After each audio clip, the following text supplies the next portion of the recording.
Les participants au sommet international sur le climat sont unanimes. Lutter contre le changement climatique sera bénéfique pour la croissance mondiale. Les dirigeants du monde plaident en faveur d'actions ambitieuses, d'investissements massifs et une taxe carbone élevée.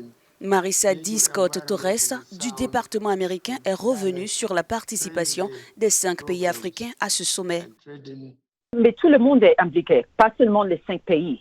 Comme vous savez, il y a la déforestation, la désertification ou l'élévation du niveau de mer.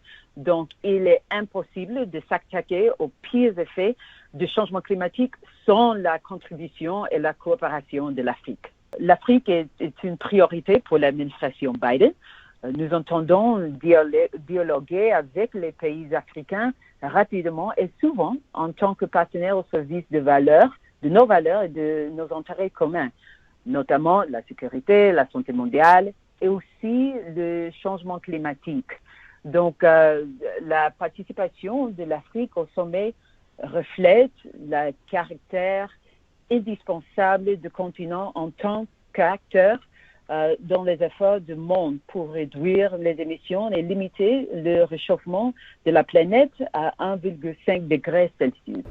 Les effets du changement climatique pourraient ainsi faire perdre jusqu'à 18% du produit intérieur brut mondial d'ici 2050 par rapport à une estimation sans changement climatique. Le sommet maintenant souligne les thèmes de galvaniser les efforts des principales économies mondiales, mobiliser les financements publics et privés, souligner les avantages économiques de l'action climatique, stimuler les technologies transformatrices, mettre en avant les acteurs internationaux et non gouvernementaux et aussi de discuter des possibilités de renforcer la capacité à protéger les vies et les moyens de subsistance des conséquences du changement climatique. Il est également vrai que la lutte contre le changement climatique offre l'un des outils les plus puissants dont nous disposons pour lutter contre l'iniquité et le racisme systématique.